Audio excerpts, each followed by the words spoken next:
네, 여러분 편안한 주말 보내고 계십니까? 토요 랭킹쇼 지금 출발하겠습니다. 네, 스튜디오에는 이현종 문화일보 논설위원, 김종혁 국민의힘 비대위원, 박상규 채널A 개건 해설위원, 최진봉 성공회대 교수 나오셨습니다. 예, 네 분 반갑습니다. 어서 오세요. 자, 저희가 오늘 9월 24일 토요일에 준비한 첫 번째 주제입니다. 화면으로 확인해 보시죠. 네, 비속어 판독 첫 번째 주제입니다.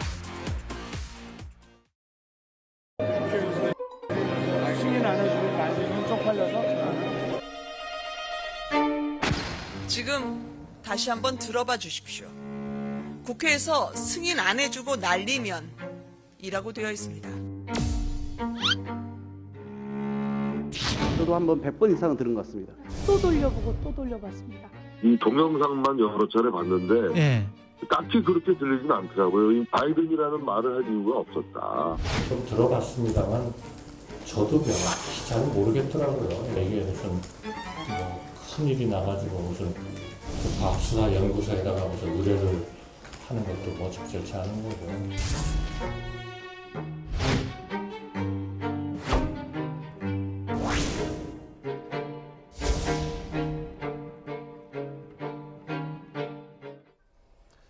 네, 윤 대통령이 이제 뉴욕에서 그 글로벌 펀드 재정 공약 회의라는 것을 참석하고 내려오면서 한 저 짧은 워딩, 그게 지금 며칠 새 큰 논란이 좀 되고 있습니다. 네. 이런 거죠. 국회에서 이 XX들이 승인 안 해주면 바이든은 쪽팔려서 뭐 어떡하나. 이게 이제 첫 보도가 저렇게 나왔고, 뭐 지금의 우리의 야당인 민주당은 저 위의 워딩이다라고 주장을 하고 있는 것이고, 밑에 국회에서 이 X들이 승인 안 해주고 날리면 창피해서 어떡하나. 요거는 지금의 대통령실과 여당인 국민의힘에서 저 밑에 워딩이 맞는 것이다 이렇게 주장을 하고 있는 상황입니다. 네. 이게 엇갈리고 있는 것이죠. 정확한 워딩은 뭐 당사자인 윤 대통령만 알 수 있는 내용이긴 합니다만 어쨌든 오늘 저희가 하나하나 좀 분석을 해보도록 하겠습니다. 먼저 우리 이현종 의원께서는 저 위에 것과 아래 것, 뭐 이현종 의원은 좀 어떻게 보십니까? 그러니까 이제 영상을 보면 굉장히 잡음이 많지 않습니까? 네. 명료하게 들리지가 않아요. 그러면 보통 이런 이제 있을 경우에 우리가 보통 언론사에서 보면 그 사진 같은 경우도 합성이 있고 진본이 있고 이렇잖아요. 그러면 예를 들어서 요즘 합성들도 굉장히 아주 진본같이 나옵니다. 그러면 정밀하게 이제 검증하는 절차를 거치죠. 그리고 또 녹취록 같은 경우도 최근에 이해람 중사 그 사건 같은 경우 보면 원래 그 이 대화 나누는 게 자체가 처음에는 이게 굉장히 문제가 있는 것처럼 비춰져 나중에 정밀하게 분석을 해보니까 네. AI가 거기에 끼어들어서 대화를 했다는 게 이번에 드러나서 상당히 충격을 줬지 않습니까? 자, 그러면 지금 이 누가 들어도 어떤 면에서 보면 바이든이라고 생각하고 들으면 바이든 같고 날리면이라고 듣고 들으면 또 날리면 같고 자, 이렇게 논란이 있는 것이고 그 내용에 따라서 지칭하는 상대방이 다르고 그 상대방의 다름에 따라서 상당히 파문도 다릅니다. 또 외교적으로 논란도 되죠. 그렇다면 우리가 이런 발언들을 할 때는 전후 맥락을 좀 살펴봐야 될 필요가 있지 않는가. 그렇다면 왜 이런 이야기가 나왔을까? 그 행사와 그다음에 이 이야기를 한 이유, 그다음 그 이후의 상황들 이런 것들을 종합적으로 판단해야 될 텐데 네. 문제는 처음에 이 영상이 어떤 언론에 이제 일본 언론에 포착되면서 바로 그냥 이게 바이든 대통령을 겨냥한 것이다라고 그냥 확정적으로 보도를 해버렸어요. 그러다가 점점 보니까 이게 이제 그래서 미국 측에서도 이게 좀 문제가 아니냐 했다가 대통령실에서 들어보니까 그게 바이든 겨냥한 게 아니다. 왜냐하면 바이든을 겨냥할 이유가 없다. 왜냐하면 지금 이 회의가 미국이 주도를 해서 전 세계에 이제 펀드를 모집합니다. 네. 그래서 이제 전염병이나 이런 것들을 하기 위한 이제 그 서약식을 하는 거예요. 그러니까 우리 정부가 1억 달러를 이제 윤석열 대통령이 이제 공여하기로 이 회의에서 이제 이야기를 합니다. 근데 이제 윤석열 대통령이 내려오면서 1억 달러를 하려면 국회 동의를 얻어야 되거든요. 국회에서 그렇죠. 통과가 돼야죠. 그러면 예. 이 국회 동의를 못 얻으면 이게 참 좀 명구하다 이렇게 이야기를 하고 그 다음에 무슨 이야기냐면 박진 장관이 그 이야기를 듣고 국회를 잘 설득하겠습니다라는 이야기가 있어요. 자, 그러면 이 영상을 전체적으로 제가 말씀드렸던 그런 맥락 속에서 이야기를 하고 그 뒤에 박진 장관의 대답까지도 이야기를 했다라면 네. 저는 좀 더 다르게 해석할 수 있는 여지가 있는데 문제는 모든 게 그렇습니다. 딱 그것만 뽑아서 이야기하면 들을 수 있지만 앞뒤로 같이 들어보면 다른 뜻의 의미가 있을 수가 있는 거거든요. 결국은 대통령의 어떤 좀 사적인 이야기를 일단 녹취를 했는데 그거를 좀 더 정밀하게 보지 못하고 지금 다 자신의 어떤 생각대로 지금 판단한 거 아니겠습니까? 네. 이제 그러다 보니까 이 논란이 점점 커지고 있는 게 아닌가 하는 생각이 듭니다. 네, 대통령실은 이 같은 영상이 짜깁기와 왜곡을 한 것이다 이런 입장인데요. 한번 들어보시죠. 지금 다시 한번 들어봐 주십시오. 국회에서 승인 안 해주고 날리면 이라고 되어 있습니다. 여기서 미국 얘기가 나올 리가 없고 바이든이라는 말을 할 이유는 더더욱 없습니다. 결과적으로 어제 대한민국은 하루아침에 70년 가까이 함께한 동맹국가를 조롱하는 나라로 전락했습니다. 순방 외교는 국익을 위해서 상대국과 총칼 없는 전쟁을 치르는 곳입니다. 그러나 한 발 더 내딛기도 전에 짜깁기와 왜곡으로 발목을 꺾습니다.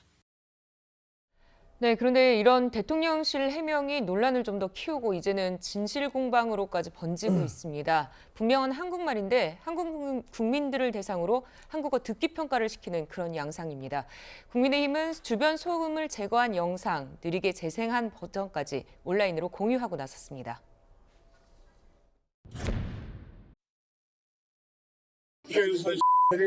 승인 안 해주고 만들면 쪽팔려서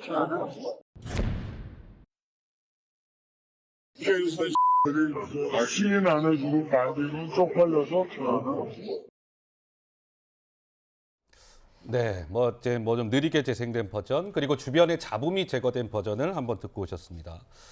뭐 시청자 여러분들도 지금 아마 귀를 쫑긋 세우고 아마 들으셨을 것 같아요. 저게 과연 뭐 바이든인지 아니면 날리면인지 뭐 각각의 판단들이 다 있으실 겁니다. 근데 지금 대통령실과 지금의 민주당의 입장은 극명하게 엇갈리고 있는 것이죠. 또 이런 해석까지 나왔습니다. 한번 보시죠.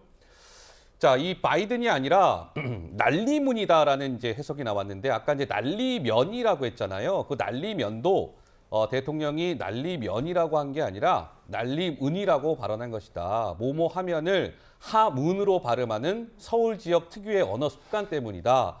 그래서 결국 저 얘기인 즉슨 역시 마찬가지로 바이든이라고 얘기한 게 아니고 날리면, 뭔가 날리다, 뭐 이런 의미로 한 발언이다. 라는 게 정부의 해석이라고 오늘 동아일보가 보도를 했습니다. 네. 우리 최진봉 교수는 어떠세요? 어떻게 지금 저 대통령실과 지금 민주당의 입장은 엇갈리고 있는데 우리 최 교수 개인 좀 생각은 어떠신지요? 저는 바이든으로 들려요. 아, 바이든으로 개인성, 들리세요? 네, 저는 그래요. 그러니까 뭐 그거를 대통령실은 그렇게 얘기하시니까 제가 더 이상 뭐 할 얘기는 없는데 저한테는 그렇게 들립니다. 그리고 국민들 중에도 바이든으로 듣는 사람도 많을 거라고 저는 생각해요. 그래서 저는 모르겠습니다. 이거 가지고 이렇게 진실공방까지 가게 되는 것도 저는 참 대단히 부적절하다고 생각을 하고 저게 무슨 왜곡을 했습니까? 영상을 그대로 틀어준 거잖아요. 영상을 짜깁기 한 게 없어요. 그러니까 영상을 그대로 틀어줬고 그걸 국민들이 보고 듣고 판단해서 얘기한다고 저는 봅니다. 물론 뭐 일부에서 본인들이 생각하시는 것처럼 저게 뭐 날리문이라고 들렸다고 얘기하시는 분도 계시는데 그건 뭐 그분들 생각이니까 제가 더 이상 말씀은 안 드리겠지만 이 문제가 이렇게 논란이 되면 제가 볼 때는 이게 금방 끝날 수 있겠습니까? 앞으로 계속 진실공방이 터질 겁니다. 또 만약의 경우에 정말 날리면이 아니라 바이든이라고 만약에 어떤 경우도 판명이 나게 되면 그 후폭풍은 또 어떻게 감당하시겠습니까? 그래서 저는 초창기에 문제가 발생했을 때 이 문제를 좀 깔끔하게 정리하고 해명하고 넘어갔으면 될 수 있는 문제를 자꾸 해명을 하면서 다른 논란을 부추기는 그런 상황까지 가게 되니까 결국은 지금의 상황까지 왔다고 생각해요. 예. 앞으로 아마 이 문제가 계속 국민들 사이에도 논란이 될 거예요. 그럼 결국 이제 그게 대통령실에 부담이 될 수 있을 것이고 지지율에도 영향을 미칠 것 같아서 좀 안타깝다는 생각이 들고 좀 바이든 대통령이 1월에 그 폭스뉴스 기자한테 욕설 가까운 얘기를 했다가 직접 사과한 일이 있었거든요. 그랬죠. 그리고 예. 끝까지 정리가 됐는데 그런 전철을 좀 밟았으면 좋지 않았을까 개인적으로 그런 소망이 있었습니다. 네. 김은혜 수석의 해명은 15시간 만에 나왔습니다. 그런데 대통령실의 첫 반응, 사적인 발언을 외교적 성과로 연결하는 것은 적절하지 않다. 이런 입장을 밝혔습니다. 예, 이렇기 때문에 더 논란의 여지가 있는 게 아닐까 생각되는데요. 박상규 의원은 어떻게 보십니까? 저는 이걸 보면서 과거에 그 고대 로마의 율리우스 카이사르가 했던 얘기 있지 않습니까? 인간은 보고 싶은 것을만 듣고 싶은 것만 듣는다. 여기에서 그 유명해진 바베큐 현상이란 말이 있어요. 바베큐라는 거를 보여주거나 들려주면서 그런데 이제 어떤 사람들에게는 이 자막을 바비켜요. 밤에 키워. 이렇게 하면 그 자막에 의해서 바베큐가 그렇게 들리고 그렇게 믿어진다는 겁니다. 네. 그다음에 그 몬더그린 현상이라고 하는 게 있는데 그 유명한 그 개그맨 박성호 씨가 이거 음악 코너로까지 했었죠. 외국 가사를 특정 문화권의 사람, 한국 사람들이 들으면 이런 겁니다. All by myself. 빨리 하니까 오빠 만세로 들리는 거예요. 하하. 그거를 오빠 만세로 해놓고 개그로 해서 큰 인기를 얻기도 했었습니다. 네. 자, 이건 얘기를 왜 하냐면 지금 대선 때 이 절반씩 쪼개진 사람들이 아까 최진병 교수도 얘기했습니다만 이걸 바이든으로 듣는 분이 한 1,600만 명 그렇게 믿고 싶은 사람이 있고 또 아니다. 분명히 날리면 혹은 날리문이다라고 또 대통령실의 해명을 받아들이는 사람이 있다. 국론이 좀 이 가십이나 해프닝으로 그칠 수 있는 사안에 대해서 완전히 좀 쪼개져 있는 현상. 예. 이것이 저는 더 큰 우려가 아닌가 하는 생각을 했습니다. 자, 하나하나 이제 좀 더 짚어서 좀 깊게 들어가 보죠. 자, 어쨌든 이번 이 논란과 관련해서 당연히 이 불똥이 정치권으로 튀지 않았겠습니까? 여야 간의 공방이 아주 치열합니다. 잠깐 들어보실까요? 발언을 또 돌려보고 또 돌려보고 또 돌려봤습니다. 미국을 향한 발언이 아니라 한국 국회를 향한 이 XX들이 동의 안 해주고 날리면이라고 하는 해명은 도대체 이게 무슨 말인가? 저도 한번 100번 이상은 들은 것 같습니다. 국민의 청력을 시험하고 있다는 조롱과 질타가 온라인상에 가득합니다. 윤석열 대통령에게 이 또한 묻지 않을 수 없습니다. 민주당 169명의 국회의원이 정령 드립니까? 이 동영상만 여러 차례 봤는데 딱히 그렇게 들리진 않더라고요. 외국에 나가서 우리 국익을 위해서 정상외교의 외교 강행군을 벌이는 국가원수 대통령에게 그렇게 스토킹하듯이 이렇게 해서는 안 된다. 민주당이 연일 깎아내리기에 올인을 하고 있습니다. 이젠 사적 대화까지 이용해 동맹 관계를 이간시키려 하고 있습니다. 국가원수의 외교적 노력까지 왜곡 비방하는 것은 삼가해 주시기 바랍니다. 자, 뭐 이제 여야 간에 이렇게 공방은 치열하고 국민의힘 여당에서는 뭐 여러 가지 자기 얼굴에 침뱉기일 뿐이다. 대통령 순방 성과를 너무 깎아내려서는 안 된다. 이런 얘기도 나왔고 이게 사실 국내 언론 가운데는 MBC가 아마 처음으로 보도한 것으로 그렇게 알려지고 있죠. MBC가 너무 침소봉대했다. 정미경 전 최고는 국익을 생각했을 때 보도하지 말았어야 한다. 이런 얘기까지 나왔습니다. 우리 김종혁 비대위원께서는 또 언론인 출신이시니까요. 어쨌든 MBC가 저 첫 보도를 했고 그것이 너무 조금 뭐랄까 성급한 보도였고 신중하지 못한 보도라는 게 아마 국민의힘 입장인 것 같은데 동의하시는지 어떻습니까? 동의하죠. 왜냐하면 그 논란이 그 이후에 과연 정확한 발음이 뭐냐에 대해서 또 여러 가지 지금 해석이 나오고 있잖아요. 그런데 저도 그걸 처음에 들었을 때는 밑에 자막까지 다 있어서 자막을 보면서 들으니까 그런 것 같더라고요. 근데 자막 없이 눈을 감고 가만히 들어보니까 무슨 말인지 모르겠어요. 근데 얼마나 검증을 했는지는 잘 모르겠습니다만 첫 보도에서 정확히 확인되지 않은 부분을 그냥 자막까지 박아서 이렇게 했다라고 나가는 것은 저도 기자 출신으로서는 저도 편집장 했잖아요. 굉장히 위험한 보도 태도다라는 생각이 들고요. 기본적으로는 이 사안에 대해서 제가 갖고 있는 것은 좀 약간의 비애 같은 걸 느껴요. 어떤 비애일까요? 왜 이게 과연 이렇게까지 온 나라가 다 뒤집힐 정도의 사안인지를 잘 모르겠어요. 본질은 뭐예요? 거친 말이잖아요. 그게 미 의회를 상대로 한 것이든 우리 국회를 상대로 한 것이든 대통령이 저렇게 말씀을 하신 건 적절치 않아요. 부적절해요. 그 잘못된 건 분명한 거고 그다음에 그게 뭐 바이든이 쪽팔리다고 했든지 내가 통과가 안 되면 내가 뭐 하든지 간에 그것 역시 적절한 단어는 아니에요. 하지만 그렇다고 해서 이게 한미 관계에 무슨 영향을 미치거나 한미 관계가 나빠지거나 이런 것도 아니거든요. 당장 백악관에서도 우리 동맹은 그냥 잘 나가고 있다 이렇게 얘기하고 있지 않습니까? 어떻게 보면 까십성의 그런 얘기인데 이걸 가지고 지금 야당은 전력 투구를 다해서 물고 늘어지고 있는 거고 그다음에 언론에서도 지금 계속 어제 그제 계속 얘기하고 있거든요. 이거는 저희 입장에서는 당사자의 해명을 믿을 수밖에 없는 거예요. 여러 가지 얘기가 막 섞여 있잖아요. 그러니까 그 청와대에서 김은혜 수석이 날리문이라고 얘기했다라고 얘기한 것은 그렇다면은 이게 무슨 범죄 행위를 저지른 것도 아니잖아요. 그러니까 받아들일 수밖에 없는데 그럼에도 불구하고 이것을 끊임없이 확대 재생산함으로써 그냥 정치를 어떻게 보면 가시화하는 것이 아닌가 이런 생각이 들어서 좀 씁쓸하고요. 하지만 김은혜 수석이 예를 들어서 70년 동맹에 대해서 모욕, 조롱했다는 거냐라고 얘기했는데 솔직히 그 단어를 썼다고 그래서 조롱한 건 아니라고 생각을 해요. 그리고 역설적으로 그러면 한국 의회는 조롱해도 되는 거냐, 한국 국회는 조롱해도 되는 거냐, 그것도 아니라고 생각해요. 그냥 이거는 부적절한 발언이었고 그 아무리 지나가는 말로 자기 측근들에게 사석이라 했더라도 좀 부적절했습니다. 예. 라고 넘어가면 그냥 끝나는 건데 이걸 너무 확대하고 있다. 이런 예. 생각이 듭니다. 우리 김종혁 의원께서는 이 논란이 너무 지나치게 지금 확대 재생산되고 있는 것 아니냐 뭐 이런 우려를 좀 주셨고요. 예. 네. 그렇지만 해당 단어가 바이든이건 날리든이건 간에 이것은 논란은 여전합니다. 왜냐하면 대통령실 해명대로라면 윤 대통령이 여당 의원들을 향해 비속어를 쓴 셈이기 때문인데요. 이렇게 국제무대에서 우리 야당을 비판하는 건 문제가 아니냐는 거냐는 더불어민주당의 항의가 계속해서 이렇게 나오고 있습니다. 이현정 위원께서는 어떻게 보십니까? 그러니까 지금 민주당에서는 이 말이 바이든을 겨냥했다고 이야기를 하잖아요. 근데 왜 또 본인들을 겨냥했다라고 이렇게 비난하는 그러니까 거죠? 대통령실의 해명대로라면 아니 그러니까요. 또 문제는 야당을 본인들은 겨냥했다는 바이든이라고 거죠? 이야기를 네. 하면서 또 이 네. XX는 자신들을 이야기를 한다. 앞뒤가 안 맞지 않습니까? 왜냐하면 본인들이 처음에 그 MBC 보도대로 이 이야기가 미국의 국회를 바이든을 겨냥한 것이고 그렇다면 본인들하고 상관없는 거잖아요. 그러면 근데 또 이제 이게 이제 선택적인 거란 거예요. 이 XX는 본인들 한 거고 뒤에는 바이든이고.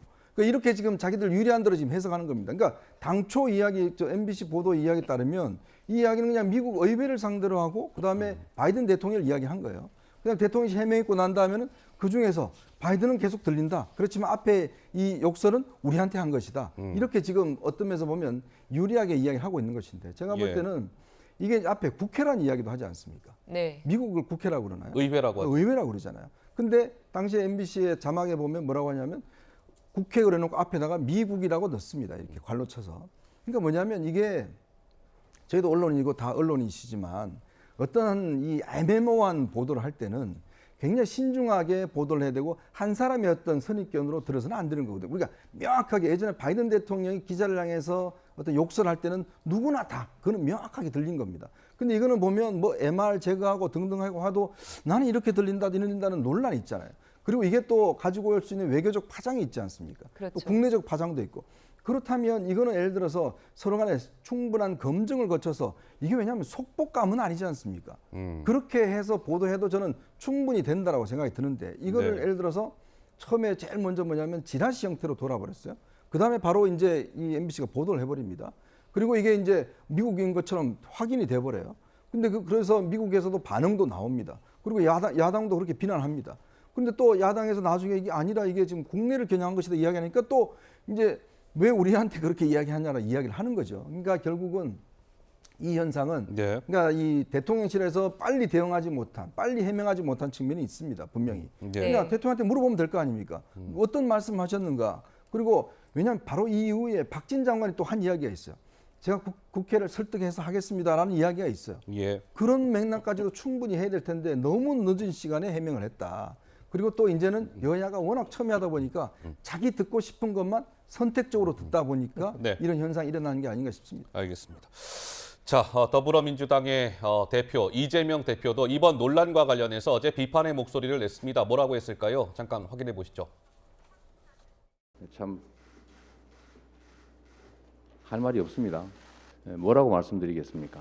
국민들은 망신살이고 아마 엄청난 굴욕감 그리고 자존감의 훼손을 느꼈을 겁니다. 제 경험으로는 길을 잘못 들면 되돌아 나오는 것이 가장 빠른 해결책입니다. 또 다른 길을 찾아서 헤매본들 거짓이 거짓을 낳고 또 실수가 또 실수를 낳는 일이 반복된다. 그 말씀드립니다. 자, 이재명 대표가 이번 비속어 논란과 관련해서 이제 비판의 목소리를 내자 국민의힘 쪽에서는 당장 또 즉각 반응이 나왔습니다. 용로남불이라는 얘기까지 했어요. 권성동 전 원내대표. 아마도 그 이재명 대표의 형수 그 욕설 사건을 겨냥한 발언인 것 같죠.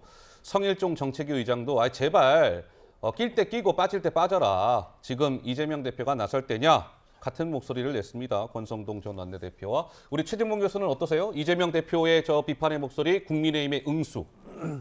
어떻게 생각하냐고 저한테. 첫 번째 아까 이제 그 말씀하기 전에 이현정 의원이 말씀하신 부분에 말씀을 좀 드리고 가야 될 것 같은데 민주당에서 그러면 우리나라 국회의원을 욕한 거는 문제가 안 되는 거냐 그 얘기를 한 것은 그 김은혜 대변인 수석께서 그 해명을 했잖아요. 그러면 그 해명이라면 그런 문제가 없는 거냐 이 문제를 지적한 거예요. 그러니까 앞뒤가 맞지 않는다는 주장은 아니라고 저는 생각을 하고요. 자, 이재명 대표가 저런 말씀을 하고 지금 현재 야당의 대표입니다. 그럼 야당의 대표가 저 상황에서 아무 얘기를 하지 말아야 되나요? 물론 본인이 형수 욕설 때문에 논란이 됐었고 욕을 많이 먹었죠. 대선 과정에서. 그건 분명한 사실입니다. 그러니까 지금 야당의 대표를 하고 계시잖아요. 그 대표를 하고 있는 분들이 문제적 이슈나 사안에 대해서 발언을 하는 것은 최고위원회 자리에서 당연히 저는 자연스러운 거라고 생각해요. 그러니까 예전에 그런 일을 했으니까 당신은 절대로 그런 얘기 하지 마. 이거는 인간적으로 개인적으로 얘기할 수 있는 문제지만 민주당 대표가 최고위원회 석상에서 본인의 발언 기회에서 이 이슈가 되는 사안을 말하고 넘어가는 것도 이상한 거예요. 그러면. 네. 그래서 저는 이건 그냥 정치적 역할을 하고 있는 거라고 생각해요. 그리고 본인이 예전에 형수 욕설한 거 본인이 반성하고 잘못했다고 얘기했고 국민 앞에 사과도 했습니다. 그럼 사과한 거 가지고 계속 그걸 가지고 물고 늘어지면서 계속 그 사람은 아무 얘기도 하지 마 이렇게 얘기하는 건 맞는 건지 그럼 과연. 예. 그건 저는 다른 차원에서 봐야 된다고 생각해요. 그래서 민주당 야당 대표인 민주당 대표인 이재명 대표가 정치적 사안에서 본인의 의견과 민주당 의견을 발언했다 이렇게 생각합니다. 우리 그럼 김종혁 비대위원께요. 어제 최진봉 교수의 의견은 저러하시고 국민의힘에서는 어쨌든 비대위원을 또 맡고 계시니까 이재명 대표의 저런 발언은 좀 부적절하다. 국민의힘은 그렇게 지금 규정을 하고 있는 것인가요? 어떻습니까? 그렇습니다. 어허. 뭐 망신살이다, 굴욕감이다, 자존감의 훼손이다, 그리고 거짓이 거짓을 낳는다.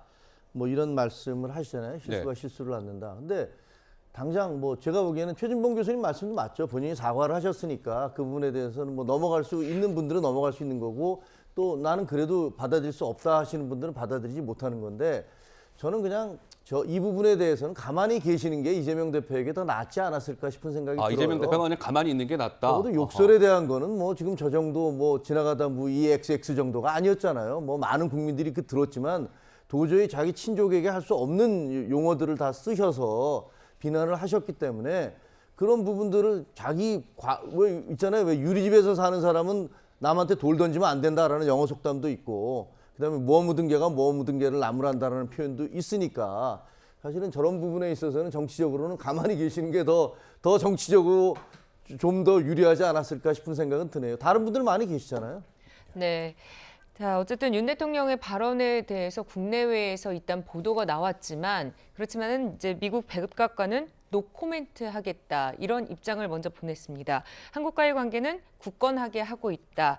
원론적인 얘기를 이렇게 했는데 이건 미국의 워싱턴 포스트가 전한 내용이고요. 자, 그리고 국내 외신들은 그런데 윤 대통령의 이 발언이 미 의회를 향한 것이다 이렇게 보도하는 것이 많습니다. 그래픽을 보시면요. 워싱턴 포스트는 한국의 대통령이 미국 의원들을 향해서 바보들이라고 모욕을 했다 이렇게 얘기를 하고 있고요. AFP 통신은 윤 대통령의 지지율을 얘기하고 있습니다. 낮은 지지율과 씨름하고 있는 윤 대통령 미국에 대해서 폄하 발언을 했다 이랬는데 박상규 의원님 이런 사안들이 한미 관계에까지 영향을 미칠까요? 아니면은 그냥 해프닝으로 넘어갈 수 있을까요? 여러분이 말씀하셨지만 해프닝이고 가십거리입니다. 해프닝이다. 네. 저도 외신에서 이 기사를 다뤄봤지만 AFP 통신 기사를 많이들 얘기를 하던데 AFP가 아침에 2시간만 놔두면요. 기사가 수만 건 쏟아져요. 그중에 한두 줄 나온 건데 저것도 서울의 보도를 인용한 겁니다. 자기네들이 이 미국 의회를 폄훼했다라고 하는 것도 검증해서 한 얘기가 아니라 지금 서울의 조야가 시끄럽다. 그런 분위기를 전하는 그런 기사로 봐야 돼요. 미국 의원 2명을 인용해서 이번 사태에 대해서 윤 대통령이 미국 의회를 폄하하니까 뭐 그건 우리들이 할 얘기야 뭐 이런 반응도 제가 봤습니다만 미국 의원이요 아시다시피 하원이 435명, 상원이 100명, 535명 중에 의원 2명이라고 하면 0.0003% 정도 되나요? 이거를 침소봉대할 필요는 없는 거예요. 다만 그렇게 얘기하는 사람도 있고 또 이걸 심각하게 볼 수 있는 것도 있어요. 집권당인 미국도 있고 야당인 미국 공화당에서도 반응이 다를 거 아닙니까? 이런 사안에 대해서 전에 폭스뉴스 1월 때도 그랬지만 자기 대통령이 기자회견하면서 기자 보고 그 멍청한 뭐 누구라고 이렇게 비속어를 썼을 때도 대통령이 쿨하게 사과하니까 웃으면서 악수도 하고 하는 장면이 보도가 되고 했어요. 저는 아쉽게 보는 부분이 15시간이 걸릴 동안에 얼마든지 도어 스태핑 형식의 그 현지 기자들을 만나서 대통령이 이렇게 본인의 발언에 대해서 이렇게 해명을 하면서 그런 뜻이 아니었다라고 하는 아주 가벼운 터치로 해명을 했더라면 훨씬 이 사안이 이렇게까지 그 국내외를 시끄럽게 하지 않았겠느냐 그런 아쉬움이 좀 들기도 합니다. 글쎄요. 하여튼 뭐 지켜보시죠. 오늘 윤 대통령이 오늘 밤에 도착을 합니다. 서울에. 그래서 그 이후에 어떤 뭐 입장을 내놓은다면 어떤 수준에서 무슨 말을 할지 한번 지켜보도록 하고요. 자, 이번 순방 때는 윤석열 대통령의 부인 김건희 여사도 동행하지 않았습니까? 김건희 여사와 관련해서 정치권에서는 이러한 평가가 좀 나왔습니다. 잠깐 듣고 오시죠. 단 하나 성과가 있었다고 하면은 성과가 있었습니까? 있었죠. 네. 큰 성과가 있었죠. 국민들이 가장 관심을 가졌던 김건희 여사가 무사고 사고를 내지 않은 게 가장 큰 소득이고 나머지 윤석열 대통령의 외교는 완전 실패다. 김건희 여사가 가시면은 무슨 언행을 하시면은 네. 국민들이 조마조마했잖아요. 예. 그런데 이번에 영국 가셔서도 미국 가셔서도 지금 현재까지는 무사고. 자, 그러니까 박지원 전 국정원장은 김건희 여사가 이번에는 별탈 없이 지금 잘 수행을 했다, 긍정평가를 했는데, 그런데 말이죠. 오늘 순방 마지막 날 김건희 여사가 단독으로 수행했던 일정이 사진으로 공개가 됐습니다. 예. 이거는 캐나다에 있는 미술관을 방문한 김건희 여사의 모습. 그리고 또 있습니까? 자, 이것은 역시 캐나다에서 간호장교를 병원을 찾아서 김건희 여사가 간호장교를 만났던 모습이 공개가 됐습니다. 6.25 참전 용사라고 하죠? 아니요. 요것은 뉴욕, 이제 뉴저지에 있는 참전 용사의 집을 방문해서 이제 노병을 만난 모습. 이렇게 김건희 여사가 단독으로 수행했던 일정이 사전에 공지되지 않고 그렇습니다. 오늘 순방 마지막 날 영상이 아닌 저 사진으로만 공개가 됐습니다. 그런데 한번 참 유심히 보면 지난번 스페인의 웬 그 나토 정상회의 때와 김건희 여사의 모습과 이번에 순방 때의 김건희 여사의 모습을 좀 비교해서 한번 보자면 조금 다른 모습이에요. 좌측은 이제 스페인 순방 때의 모습인데 그리고 우측이 이번이죠. 우측이 네, 이번 그렇죠. 모습.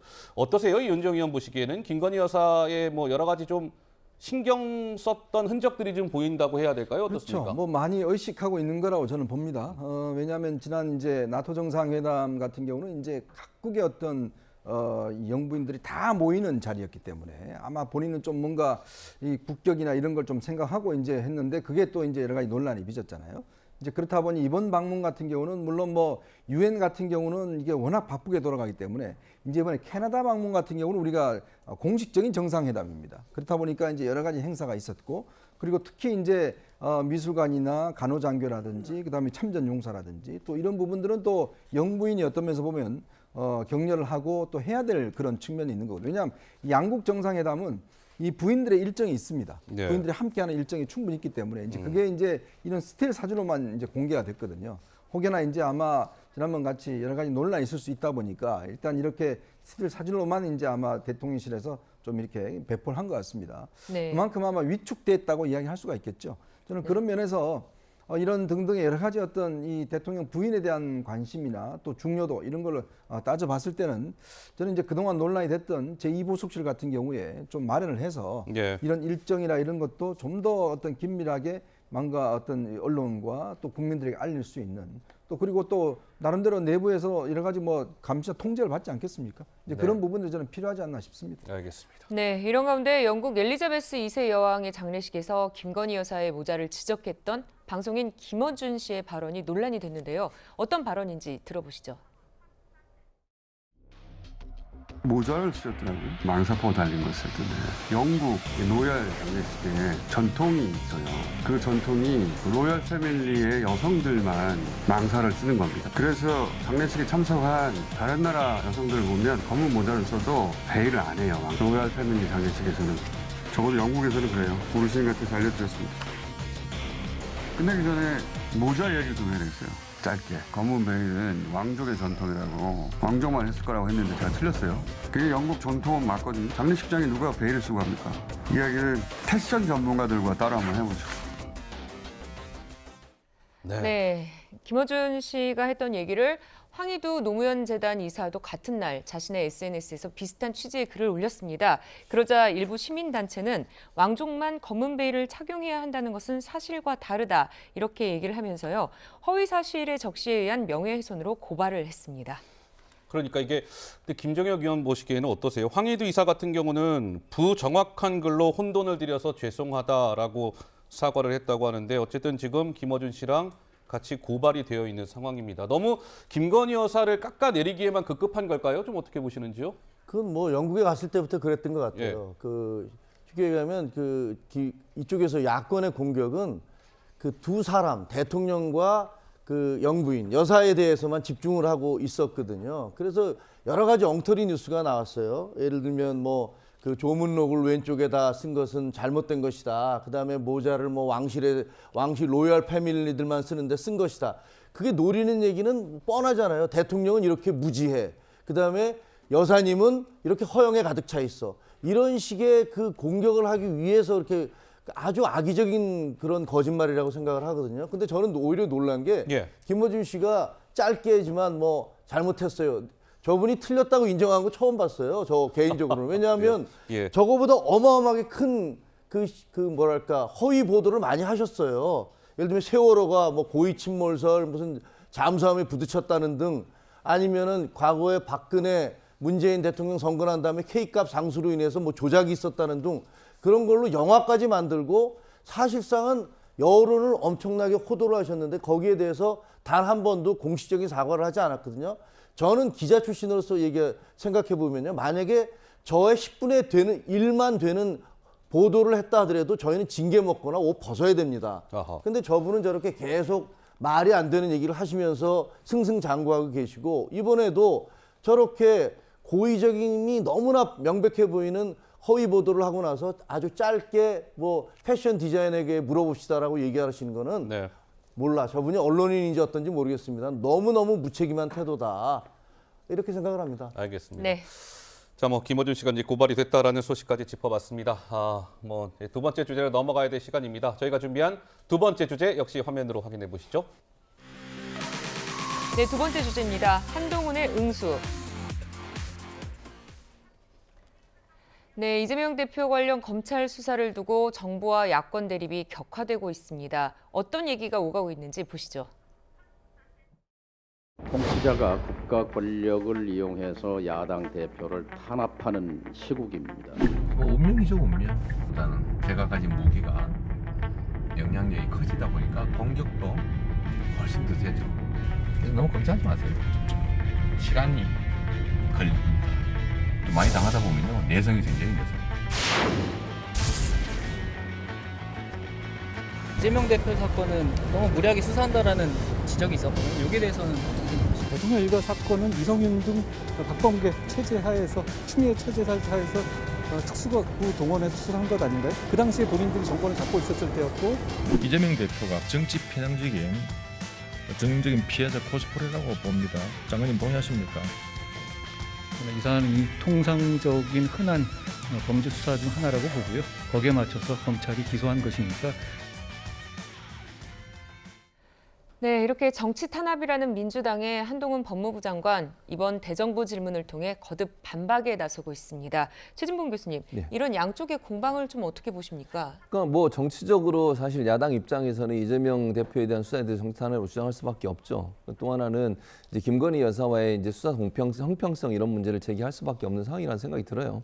뭐 물론 이제 범죄 혐의가 있으면 수사를 해야 되겠죠. 그거는 뭐 저는 거기에는 부인하지 않고요. 다만 그런 혐의에 대해서 지금 무혐의 나오거나 아니면 불송치되는 사건들도 많이 있고 그중에 이제 일부 아직 결론이 나지 않은 부분들에 대해서 계속 공격을 하고 이제 수사를 하는 건데 뭐 수사를 할 수 있다고 봐요. 다만 이제 그 결과가 어떻게 나오느냐에 따라서 그 후폭풍도 클 거라고 저는 생각을 합니다. 그리고 이제 민주당 입장에서는 당선된 대통령의 가족 관련된 수사는 불송치되거나 무혐의로 처리되는 경우가 너무 많고 본인의 이제 정적이었고 함께 경쟁을 겨루었던 이 현직 대표에 대해서 민주당 대표에 대해서 저렇게 수사하는 것이 공정하냐 하는 부분들에 대한 문제를 제기하는 것으로 생각됩니다. 네. 자, 한동훈 법무부 장관과 그리고 뭐 이제 국민의힘 의원인데요. 이번에는 이 지금 야당인 민주당에서는 한동훈 장관의 탄핵 카드를 뭐 좀 만지작거리고 있다 이런 얘기가 나오고 있지 않습니까? 이와 관련된 질의응답이 좀 있었습니다. 잠깐 듣고 가시죠. 최근에 민주당 지도부에서 장관에 대한 탄핵을 거론하고 있습니다. 조만간 의원총회 공식 안건으로 또 올리는 부분을 논의 중이라 되는 이야기가 들리는데 어떻게 생각하십니까? 탄핵이란 말이 그렇게 가볍게 반복해서 쓰일 수 있는 말인지 좀 의문이 들긴 하고요. 저는 깡패나 마약 그리고 후패 정치인들의 범죄를 수사해서 국민을 범죄로부터 보호하겠다는 것이 탄핵 사유가 되는지 국민들께서 판단하실 거라고 생각합니다. 네, 이렇게 야당은 대정부 질문에서 일부 차기 대권 주자 적합도 여론조사에서 한동훈 장관이 언급되는 걸 부적절하다 이렇게 지적을 하기도 했습니다. 한동훈 장관 어떻게 대답했을까요? 차기 지도자 적합도에서 우리 한 장관님이 18.5%로 여권 주자에서 1등이에요. 이렇게 되는 거예요? 제가 원한 결과는 아니고요. 저는 법무장관으로서 역할을 충실하게 수행하고 하려고 노력하고 있고 부족한 점이 아직 많이 있습니다. 장관 이걸 이렇게 해야 됩니다. 장관이 도리를 아는 분이라면은 나를 좀 빼달라. 이 의사표명해야 됩니다. 그게 정치적 도리죠. 그렇게 생각 안 하세요? 정치적 도리까지 되는지 모르겠습니다만 저게 인간적 저와는 무관한 것이고요. 제가 여기서 뭐 빼달라 말라 이거 자체가 오히려 더 호들갑 떠는 것 같다는 생각은 좀 듭니다. 네, 보시면요. 차기 대선 주자 선호도 이거를 보시면요. 최근 이번 달 중순에 있었습니다. 이재명 대표에 대해서는 40%가 좀 넘었고요. 그 다음이 바로 한동훈 장관입니다. 오세훈 시장이 11%로 그 뒤를 잇고 있고요. 어찌됐든 한동훈 장관이 차기 정치 지도자 관련해서 여론조사에 자주 등장하고 있는 건 사실인데 이현정 의원님, 네. 이 같은 한 장관이 계속해서 등장하는 건 좀 어떻게 보십니까? 일단 이렇게 지금 대통령 임기가 이제 5개월 좀 넘었나요? 그런 네. 상황에서 자꾸 이제 차기 지도자 문제가 너무 이렇게 각종 언론에서 조사하는 것 자체가 과연 적합한가라는 저는 문제 제기를 하고 싶습니다. 저도 뭐 정치부장을 했고 좀 했지만 보통 이제 중반 넘어가면 이제 이런 조사들을 많이 하거든요. 근데 요즘 이제 언론사들이 이제 워낙 많고 여론조사들이 네. 많다 보니까 조금 경쟁적으로 좀 하고 있지 않나라는 생각이 들고 우선 그런 데 대한 좀 소회를 말씀을 드리고요. 네. 그리고 근데 문제는 한동훈 장관 뺀 여론조사를 국민들이 신뢰하겠습니까? 여론조사 중요한 문제는 신뢰잖아요. 네, 신뢰죠. 근데 예. 예를 들어서 이재명 대표를 뺀다, 한동훈 장관을 뺀다. 그래서 여론조사를 했다. 그러면 그걸 국민들이 이게 제대로 된 대선 후보 여론조사라고 믿을까요? 그러니까 그건 뭐냐면 이 여론사 입장이나 언론사 입장에서 보면 현실로 어떤 면에서 나타나는 후보들에 대한 조사를 당연히 할 수밖에 없는 거잖아요. 그럼 한동훈 장관이 물론 본인 개인적으로는 좀 빼주십시오라고 이야기할 수도 있겠죠. 근데 예를 들어서 어떤 사람이 저를 좀 넣어주세요. 근데 전혀 국민들 잘 모르는 사람이 근데 그걸 언론사가 넣을 수 있겠습니까? 그건 없는 거거든요. 그냥 어떤 면에서 보면 있는 그대로의 상황들을 조사하는 게 바로 여론조사입니다. 그리고 또 일부 여론조사는 아예 후보를 불러주지 않습니다. 그냥 예. 뭐 이 응답자가 그냥 본인이 이야기한 대로 하는 한국갤럽 같은 경우는 그런 조사가 네. 있어요. 그렇기 때문에 이거를 지금 장관한테 당신이 지금 빼달라고 이야기해라라고 저는 하는 것도 굉장히 부적절하다. 네. 뭐 그렇다고 해서 한다고 해서 언론사가 뺄 언론사도 아니고 예. 안 할 여론조사도 아닌 것 같습니다. 네. 하여튼 그만큼 이제 한동훈 법무부 장관이 정치권에서 뭐 핫한 인물이라고 해야 될까요? 뭐 그렇게 좀 봐야 되지 않겠습니까? 연일 어쨌든 국회 한동훈 장관이 등장하면 야당 의원들 간에 거친 설전이 이어지고 있습니다. 그런데 이번에는 그 검찰 수사권을 박탈하는 것과 관련해서 검수 원복 시행령을 이번에 개정하지 않았습니까? 한동훈 법무부 장관이 그렇게 추진을 하고 있죠. 이와 관련해서도 야당 의원과 한 장관 간에 아주 좀 공방이 있었습니다. 잠깐 보고 오시죠.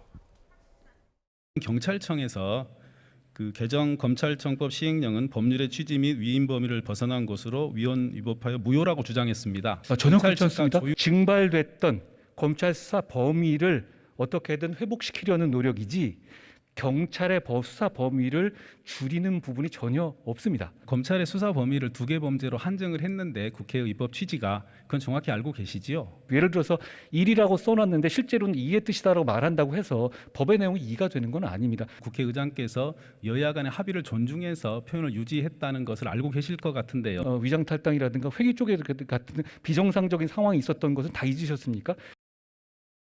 네, 아주 뭐 신경전이 치열하죠. 말 한마디 한마디에. 근데 한동훈 장관이요, 이제 이 헌법재판소에 공개 그 변론이 있는데 27일이면 얼마 안 남았잖아요. 사흘 후인데요. 검수완박 권한쟁의 심판 공개 변론이 헌재에서 있는데 법무부 장관인 한 장관이 직접 그 헌재에 가서 변론을 한답니다. 근데 이런 공개 변론에 법무부 장관이 직접 참석하는 것은 처음 있는 일이라고 하죠. 그만큼 네. 한 장관이 이 검수 원복에 대한 의지가 상당히 강하다 이렇게 볼 수 있을 것 같은데요. 박상규 의원 한마디 하실까요? 앞서 이 공방 중에 빠진 게 있어요. 그 가장 핵심이 빠졌다고 보는 게 핵심이 뭐가 있었습니까? 그러니까 의원이 그렇게 묻습니다. 네. 이게 잘못된 거 아니냐고 하니까 그러면 그 합의할 때 등자를 쓰지 말지 왜 등자를 써가지고 이렇게 했느냐. 등자를 써서 합의한 건 국회인데 그것은 충분히 법적으로 이 시행령을 통해서 보완할 수 있게끔 돼 있다. 그러니까 굉장히 곤혹스러워하는 대목이 나와요. 그러니까 이제 이런 것처럼 한동훈 장관이 법무부 장관으로서 최초로 이렇게 공개 변론에 나선다는 건 논리적으로나 또 법리적으로나 본인만큼 이 사안에 대해서 아는 사람이 없다라는 자신감의 표출이기도 하고 또 이 자체에 대해서 그 논리를 다 세워놨다는 얘기가 됩니다. 한간에서는 한동훈 장관을 AI 같다는 말도 하잖아요. AI. 그러니까 정리가 그 인간성이 뭐 없다 그런 뜻으로 공격하는 분들도 있는데 그런 뜻이 아니고 네네. 완벽하게 논리적으로 또 순발력 있게 모든 것에 대한 것이 갖춰져서 나오다 보니까 어떤 경우에 이 변호라는 게 그렇지 않습니까? 어떤 상황이 예기치 못한 상황이 오더라도 이거에 대해서 가장 잘 설명할 수 있는 사람은 한동훈 장관 본인밖에 없다. 이런 판단을 한 것이라고 봐야죠. 네. 제가 조금만 보충을 드리면요. 이제 이 등자가 얼마나 중요한가라고 하면 제가 알고 있는 지인이 이제 어떤 국세청 관련된 소송이 있었어요. 네. 근데 이제 그 국세청에서 법에서는 어떤 부분에 이제 항목이 다 규정이 돼 있습니다. 근데 마지막에 가면 뭐 등 이렇게 돼 있어요. 그래서 이 피해자분이 아니 이거 위에 없는데 왜 나를 이렇게 세금을 하냐 이렇게 했더니 국세청에서 아니 거기 등자가 있지 않습니까? 그거는 자기들의 해석 권한이라는 거예요. 그렇게 합니다 보통. 그래서 이 등자가 무섭다는 거는 소송해 보신 분은 이 등자가 얼마나 무서운지를 아시는 거예요. 그러니까 지금 한동훈 장관 이야기는 바로 그겁니다. 그러니까 최기상 지금 의원은 판사 출신이잖아요. 그러니까 본인도 아마 알 겁니다. 이 등자가 가지는 의미가. 이게 왜냐하면 판사들도 판단할 때 이 등자가 있는 거하고 중자가 있는 거하고는 판단 내용이 달라요. 그만큼 국회가 길을 열어놨기 때문에 한동훈 장관은 그 지점을 이제 파고 들어가는 거라 이렇게 말씀을 드리겠습니다. 네, 이런 상황에서 한동훈 장관을 향해 비판의 목소리를 높인 사람이 있습니다. 바로 이해찬 민주당 상임 고문인데요. 자신의 회고록에서 한 장관이 기득권 카르텔의 중심이라고 표현했습니다. 한 장관은 정면으로 반박했습니다.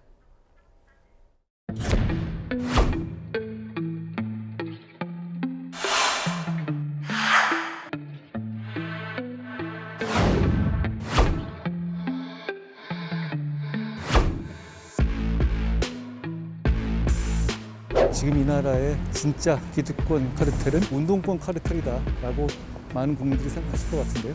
저는 지난 20여 년간 부패 정치인이나 비리 재벌, 투기자본, 깡패들과 손잡거나 두려워하지 않고 일관되게 국민 편에서 맞서 싸워왔다는 점을 말씀드리고 싶네요. 네, 보시면요. 이해찬 민주당 상임 고문은 카르텔 중심에 한동훈 장관이 서 있다는 이유로 강남 3구, 특목고, 또 스카이 대학 출신이 공무원 사회의 주류를 이루고 있기 때문이다. 이렇게 설명을 했고요. 한동훈 장관은 진짜 기득권 카르텔은 운동권이다. 이런 말을 했습니다.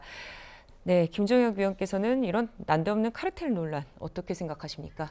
저는 한동훈 장관의 말에 동의를 합니다. 아, 그러세요? 왜냐하면 사실 뭐 80년대에 그 수많은 사람들이 민주화 운동을 한 것을 부인할 수가 없죠. 그런데 지금 현재 운동권 그 중에서 이제 총학생장을 했든가 하는 정치권에 들어온 분들, 그분들은 수십 년 동안 정치권을 인공위성처럼 떠돌면서 과거에 80년대 운동했던 걸 정말 곰탕처럼 우려먹으면서 그 특권을 유지해왔던 거 아닙니까?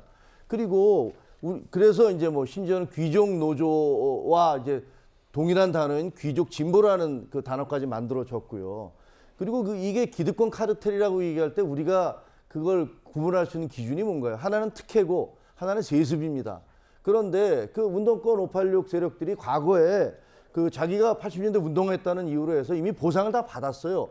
근데 이번에 민주화 유공자법이라는 걸 또 만들어서 자기의 자식들한테까지 뭐 대학에 들어갈 때 몇 프로의 가산점을 줘라, 뭐 병원에 가면 뭐 치료비를 감면해 줘라, 기업에 입사할 때 무슨 특혜들을 줘라, 이런 법을 통과시키려고 하지 않았습니까? 이거야말로 기득권 카르텔이 아니면 뭔가요? 아니 예를 들면 스카이를 나왔다든가 무슨 뭐 강남 3구에 살았다든가 이런 그게 왜 비판의 대상인지 모르겠어요. 그게 무슨 뭐 시험을 볼 때 거짓으로 보든가 입시 부정을 하든가 표창장을 위조해서 들어간 거 아니지 않습니까? 그래서 자기가 열심히 노력해서 대학에 들어갔다고 해서 그것이 카르텔이라고 할 수 있나요? 제가 보기에는 그건 잘못된 거고요. 뭐 이해찬 그 전 대표가 얘기했던 것에 대한 반박으로 그 한동훈 장관이 얘기했던 대로 운동권 카르텔이 있지 않습니까? 기득권 카르텔이 있지 않습니까? 라는 비판, 지적 적절하다고 생각합니다. 자, 그런데 이제 한동훈 장관 얘기를 저희가 지금 하고 있잖아요. 한동훈 장관은 현직 법무부 장관 아니겠습니까? 네. 근데 한번 인터넷 사이트에 한동훈 장관 팬카페가 있답니다. 뭐 이름이 위드 후닝이라고 알려져 있어요. 위드 후닝. 제가 오늘 오전에 방송 전에 보니까 회원 수가 1,600명이 조금 넘는 것 같더라고요. 한번 그래픽이 준비가 되어 있습니까? 한번 보시죠. 그러니까 팬카페 이제 1,611명이네요. 그러니까 출근길에 뭐 저렇게 한 장관이 들었던 서류 가방, 그리고 법사위 때 저거 기억들 하세요? 좀 긴 저 형광펜 있잖아요. 한 장관이 사용하던 물건들을 뭐 이제 팬카페 회원들이 다 같이 사가지고 쓰기도 하고 그런다는데, 저희가 저걸 그냥 단순하게 저렇게 보여드리고자 하는 게 아니라 최진봉 교수께 질문을 드리고 싶은 것은, 현직 법무부 장관에 어쨌든 팬카페가 있고 회원 수가 10,000명이 넘어갔다. 이게 한동훈 장관에게는 약이 될까요? 아니면 독이 될까요? 좀 어떻게 평가하고 싶으세요?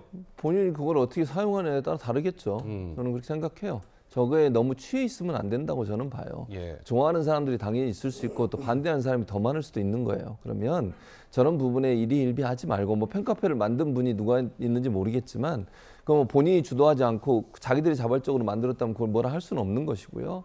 다만 저런 부분들 때문에 너무 그냥 본인이 권력이나 이런 부분에 취해 있으면 큰일 나요. 그러니까 저는 겸손해야 된다. 늘 어떤 상황에서 겸손해야 되고, 또 본인이 직책을 맡고 있는 동안은 제가 여러 번 말씀드렸는데 정치적 발언은 최대한 삼가해야 돼요. 그러니까 본인은 대한민국의 장관이에요. 법무부 장관이면 항상 공정하게, 그리고 양쪽이 들어도 정치적으로 편향됐다고 느끼지 않을 수 있도록 발언하시는 게 너무너무 중요하다. 그렇지 않으면 그것이 도리어 자기한테 칼날이 돼서 돌아올 거예요. 그러니까 한동훈 장관은 뭐 지지하는 분도 많고, 뭐 예컨대 지금 뭐 아까 여론조사 결과 보니까 대통령 후보로서의 뭐 이런 능력, 이런 부분들에서 지지하는 분도 있잖아요. 뭐 반대하는 분도 많지만 그런 부분이 너무 본인한테 정치적으로 취하는 상황이 되면 안 된다. 그거는 본인한테 오히려 독이 된다. 꼭 기억하셔야 될 것 같습니다. 근데 우리 저기 세 분은 이제 기자 생활 한 수십 년 하신 분들인데, 현직 장관이 저렇게 뭐 팬카페가 있고 회원 수가 10,000명 이상 됐던 현직 장관이 그동안 있었습니까? 기억에 없으시죠? 현직 있나요? 장관들 중에서 뭐 사실은 조국 장관도 많잖아요. 어허, 조국 장관. 추미애 장관님도 많잖아요. 추미애 장관. 네. 사실 10,000명은 그다지 많은 숫자 아닙니다. 10,000명은 그렇게 많은 게 아니다. 지금 저 유튜브 보는 분들 10,000명 넘어요. 웬만한 유튜버들은 뭐 10,000명 모으는데, 물론 실력에 따라 다르겠지만 한 달이면 모여요. 그러니까 너무 저 숫자에 하지 말고, 아까 최 교수도 얘기하셨지만 본인이 저것을 어떻게 다루느냐에 따라서 아침 이슬을 젖소가 먹으면 우유가 되고 뱀이 먹으면 독이 된다는 말을 좀 새겼으면 하는 그런 생각은 듭니다. 알겠습니다. 제가 괜한 말을 한 것 같습니다. 알겠습니다. 자, 저희가 준비한 마지막 주제입니다. 세 번째 주제 화면으로 만나보시죠. 네, 더불어민주당 야당이 단독으로 채택을 했습니다. 무엇일까요?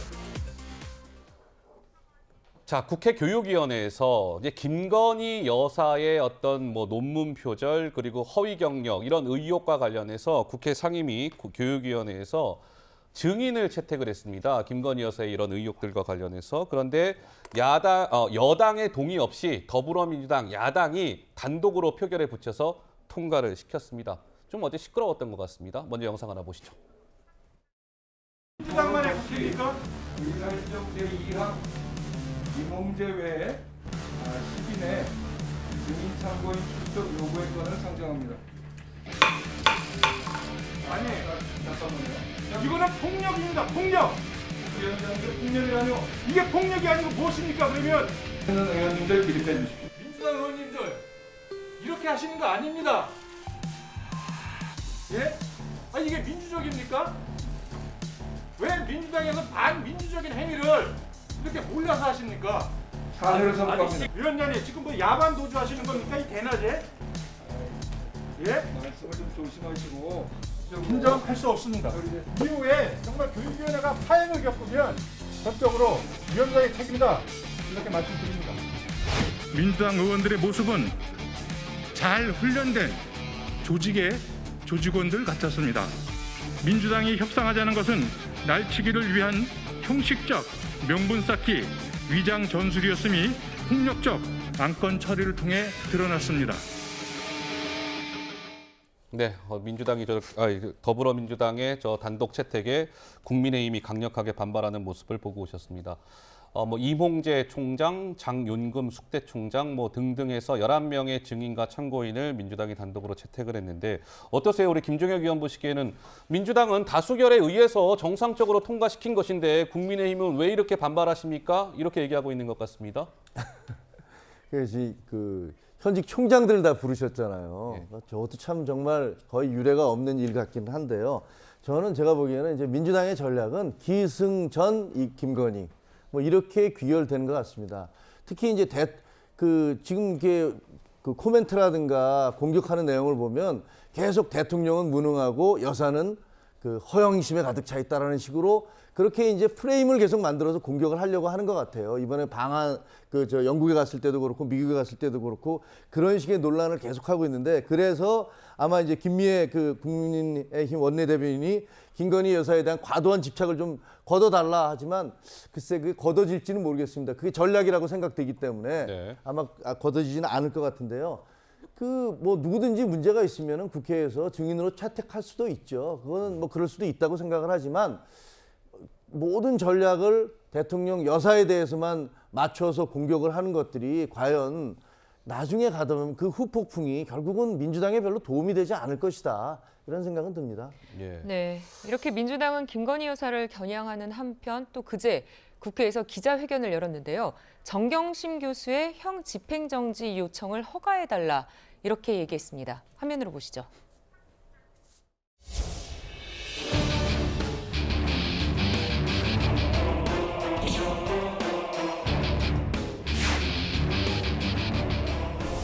윤석열 대통령은 정치가 개입되지 않는 법의 공정함을 보여주십시오.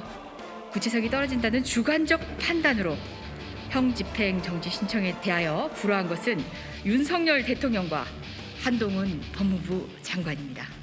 정경심 교수의 사례는 윤석열 정부의 법치가 얼마나 옹졸한 감정포리용 수단으로 쓰이고 있는지를 잘 보여줍니다.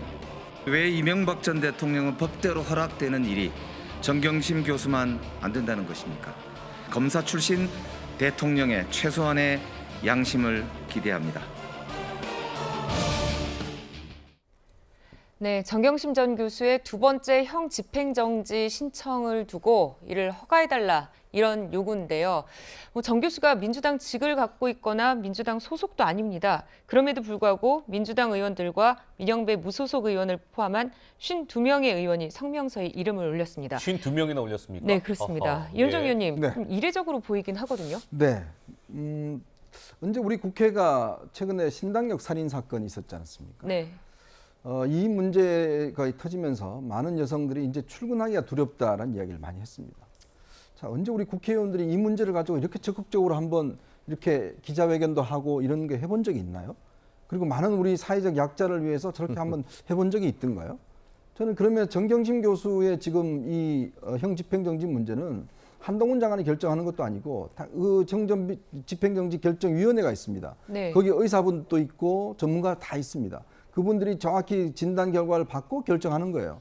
근데 지금 정경심 교수는 물론 그렇게 주장을 하겠지만 저희들은 확인할 방법이 없습니다. 그게 정말 그렇게 한 것인지. 근데 그 의사분들이나 그분들은 정확히 진단서 결과를 가지고 판단하는 거 아니겠습니까? 자, 전직 대통령도 예전에 박근혜 대통령 허리가 그렇게 아프고 한다 할 때도 형 집행정지 안 됐습니다. 자, 그런데 지금 우리가 알 수 없는 상황에서 국회의원들이 왜 저렇게 많은 국회의원들 또 다른 뭐 사회단체 사람들이 모여서 정경심 교수만을 위해서 저렇게 형 집행정지를 하라. 저것도 국회에서.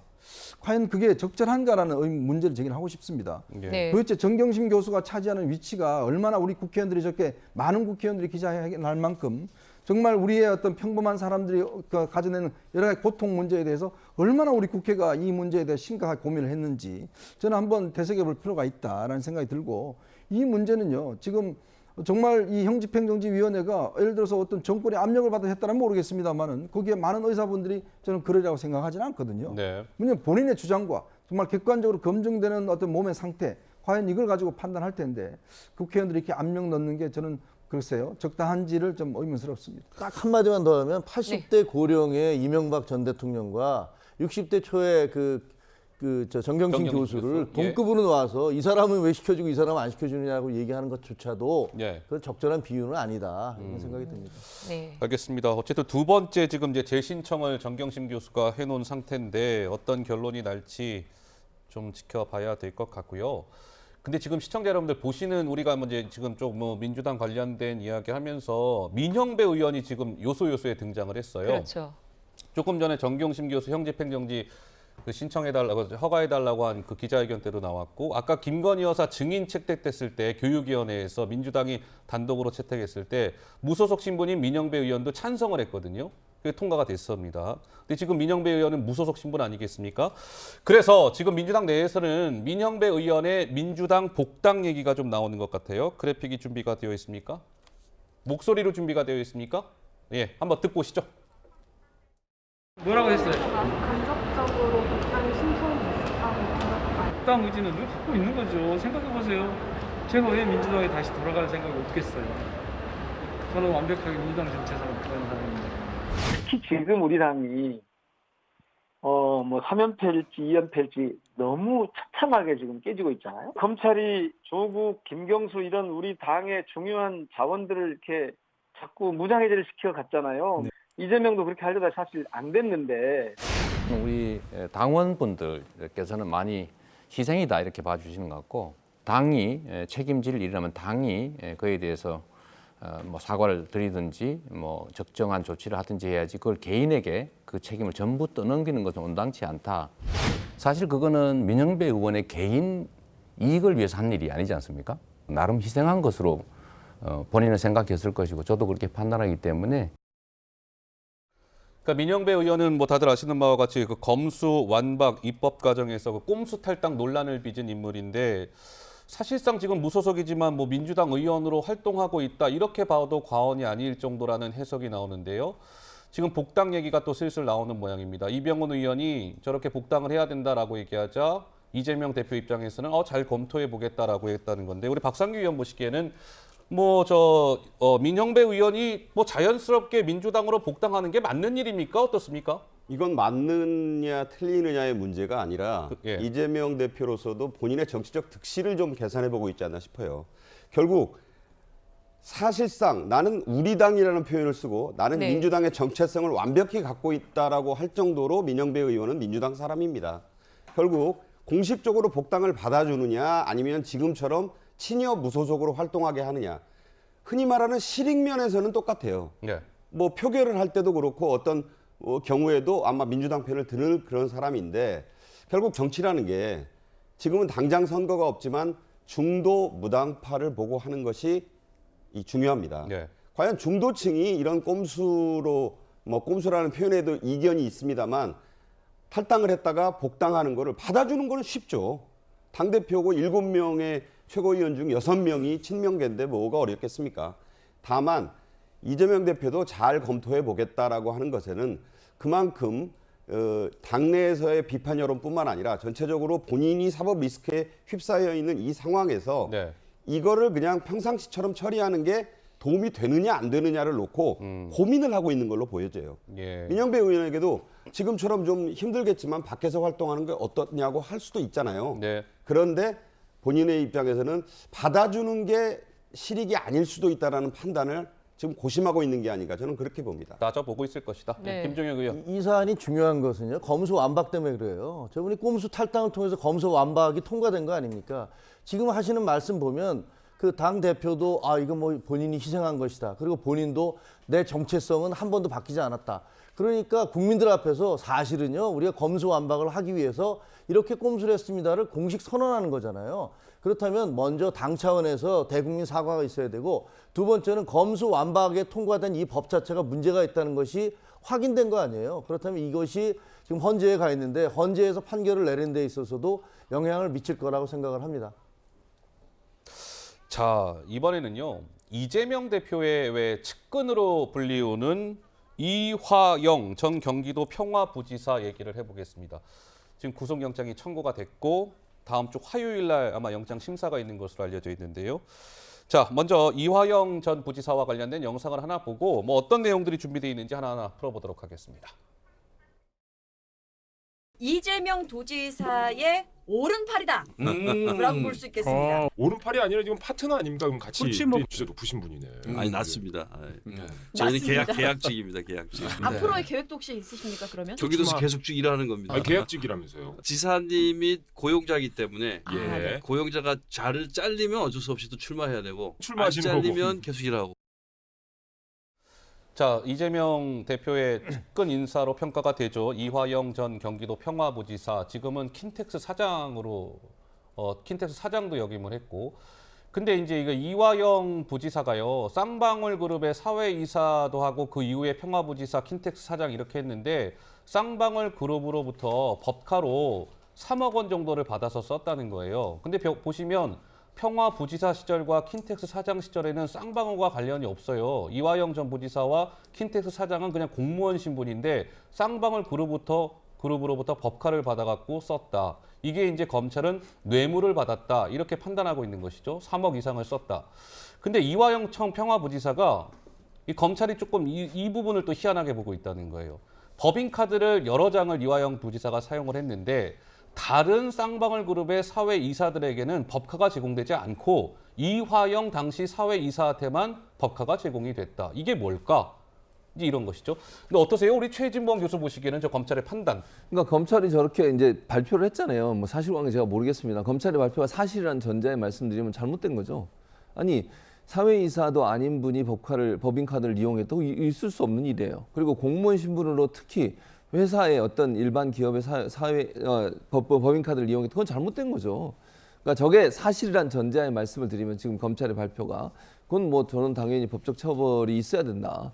물론 제가 전제를 분명히 달았습니다. 제가 검찰의 이 조사 내용이라 지금 나온 내용이 사실이란 전제하에 말씀을 드리는 것이고 그리고 만약의 경우에 만약 사회이사인데 여러 사회이사 중에 다른 사회이사는 법인카드를 안 쓰는데 본인만 썼다. 그것도 문제죠.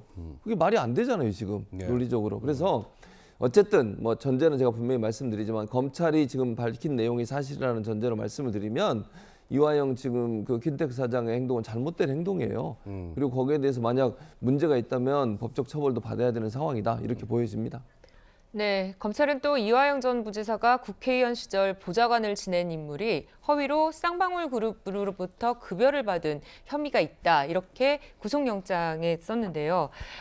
검찰이 보기에는요, 이 측근에게 지급된 돈이 이화영 전 부지사에게 흘러들어갔을 가능성이 있다. 이런 겁니다. 최근에 이런 쌍방울 관련 수사들이 윗설로 지목되는 이재명 대표에게까지 도달해서 혐의를 밝혀낼 수 있을 것이다. 이런 얘기도 나오고 있습니다. 이현정 위원께서는 좀 어떻게 보십니까? 그러니까 최진봉 교수도 지적했던 말이 안 된다는 일이 지금 벌어지고 있는 거죠. 왜냐하면 이 이화영 전 부지사가 중요한 의미는 뭐냐면 이분이 예전에 이상수 전 의원 보좌관 출신이고 그다음에 이해찬 의원 보좌관을 했습니다. 네. 이해찬 전 대표의 굉장히 측근으로 알려져 있습니다. 근데 이제 이분이 그 평화부지사를 하면서 특히 이제 남북 관계, 당시에 이제 이 평화부지사라는 게 경기도밖에 없었어요. 네. 당시에 이제 이재명 대표가 본인이 이제 대권을 하기 위해서는 좀 남북 관계를 해야 된다고 그래서 이 남북 관계를 이제 전담을 해서 했는데 이 관련된 지금 수사도 좀 진행이 되고 있고 또 본인의 보좌관이 이렇게 월급 받는 뿐만 아니라 또 본인의 보좌관이 대장동 관련돼서 천화동인의 중요한 또 핵심적인 이사로 지금 근무를 했습니다. 네. 이번 사건 관련해서. 그다음에 또 쌍방울이라는 지금 이 업체 같은 경우는 변호사비 대납 관련돼서 지금 수사를 받고 있고 한데 이 쌍방울에 또 사회이사를 했어요. 지금 네. 이제 든 혐의는 쌍방울에 지금부터 법인카드 등등 해서 총 한 4억 정도를 이제 받았다는 혐의거든요. 네. 결국은 이화영 전 그러니까 부지사가 이 킨텍스 지금 사장입니다. 근데 이 사람이 결국은 이제 이재명 대표와의 어떤 연결고리, 즉 쌍방울이나 등등 여러 가지 어떤 것과 연결고리 역할을 한 게 아니냐. 또 아태평화협의회라는 그 협의회가 실제로 이번에 선거법 위반으로 지금 일단 기소가 됐습니다. 예. 이게 왜냐하면 이재명 대표의 사적인 선거운동 기관이라 해서 거기에도 또 연관이 돼 있어요. 아하, 예. 그렇기 때문에 지금 검찰이 영장을 발부한 것은 결국은 겨냥하고 있는 것은 이재명 대표죠. 거기에 가기 위한 중요한 하나의 중간다리로서 이화영 전 부지사의 역할이 예. 굉장히 크다라는 측면에서 아마 이야기할 수 있을 것 같습니다. 김정일 의원, 예, 하실 말씀 있으세요? 아니요, 뭐 예. 다 동의하고요. 보면은 이제 우리가 이제 기자들 격언이 있잖아요. 모든 사건의 배후엔 돈이 있다. 그러니까 돈의 흐름을 추적을 해라 이렇게 얘기를 네. 하거든요. 지금 그 고리가 지금 잡혀가는 거라고 생각해요. 쌍방울과 이화영 지사 사이에 오간 돈, 그리고 그 주변의 변호사 대납에 사용된 돈, 예. 김만배와 쌍방울의 거래, 이 모든 것들이 다 얽혀 있단 말이에요. 그럼 그것이 다 바라보는 건 어딜까? 거기에 주범이 있지 않을까? 그 주범은 누굴까? 그걸 찾아내는 게 검찰의 목표이자 가야 될 길이라고 생각을 합니다. 알겠습니다. 이화영, 예, 지금 시간이 좀 다 돼가지고 결국 죄송합니다. 이사 때 아니요, 박상규 의원 죄송한데요. 지금 시간이 다 돼가지고 다음 주에 또 좀 더 많이 말씀하시면 되겠습니다. 자, 저희가 준비한 다음 코너입니다. 신압으로 우리말 코너인데요. 오늘은 또 어떤 말을 소개해 줄까요? 지금부터 함께 배워보시죠.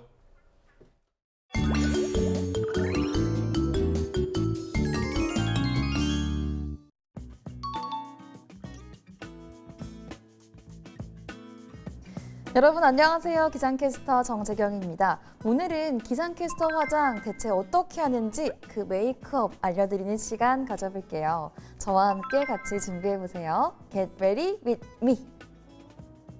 전 이렇게 딸기우유빛이 나는 볼을 밝혀줍니다.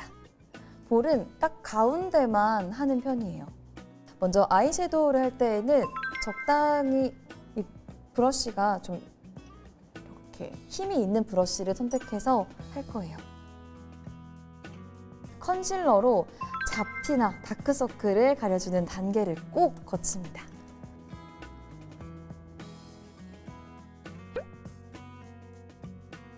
그래서 이렇게 해주면 기상캐스터 메이크업 바로 끝입니다. 이 정도면 누구나 다 기상캐스터 도전할 수 있겠죠? 여러분들도 한번 해보시길 바랄게요. 그러면 이제 메이크업과 관련된 우리말 조금 더 알아볼까요? 안녕하세요. 신압으로 우리말 시간입니다. 요즘 가을의 문턱에서 아침 저녁으로 바람이 꽤 선선합니다. 여름 내 못 간 나들이 계획하시면서 가을용 새 옷에 특히 무더위에 하기 어려웠던 색조 화장까지 잔뜩 꾸미고 싶어지죠. 그래서 오늘은 색조 화장품 관련한 외래어를 우리말로 바꿔보겠습니다. 오늘의 열쇠말 화장입니다. 여러분의 화장품 가방에는 어떤 제품들이 들어있나요? 요즘은 실제로 친구 모임에서도 각자 가지고 다니는 화장품에 대해 사용 후기라든지 정보를 공유하는 경우 많습니다. 그럼 잠시 영상 하나 보실까요? 짜라란, 제가 정말 잘 쓰는 섀도우를 가지고 왔습니다. 바로 저의 파우치 속 아이템들을 소개해드리려고 하는데요. What's in my pouch?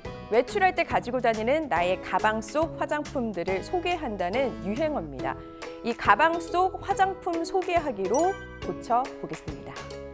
저는 개인적으로 무더운 여름에는 아이섀도우나 블러셔를 자제하는 편입니다. 땀에 지워지기도 쉽고 이 뜨거운 열기에 볼이 저절로 붉어지기 때문인데요. 눈에 색조를 입히는 아이섀도우 대신 눈 화장품을, 블러셔 대신 볼 연지, 또 윤곽 살리기에 사용하는 쉐이딩은 음영 제품으로 사용해 보시면 어떨까요? 이렇게 눈과 볼 화장 대신에 이것만은 꼭 챙깁니다. 바로 입술에 바르는 립스틱인데요. 얼굴에 생기를 돌게 해주는 중요한 부위 중 한 곳이죠. 이 립스틱이란 외래어보다는 입술 연지라는 단어가 있습니다. 꼼꼼하게 색조를 입힌 만큼 세안은 더 중요합니다. 클렌징 크림으로 구석구석 문질러줘야 색소로 남은 다크서클 등을 예방해 안티에이징 효과를 볼 수 있는데요. 클렌징 크림은 세안 화장품으로 쓸 수 있겠고요. 다크서클은 눈 그늘, 안티에이징은 노화 방지라는 우리말이 있습니다. 너무나 당연하게 써왔던 화장품의 외래어들, 내일 아침은 우리말로 바꾸면서 화장해 보시면 어떨까요? 지금까지 신압으로 우리말이었습니다. 네, 오늘 순서 여기까지입니다. 시청해주신 여러분 고맙습니다.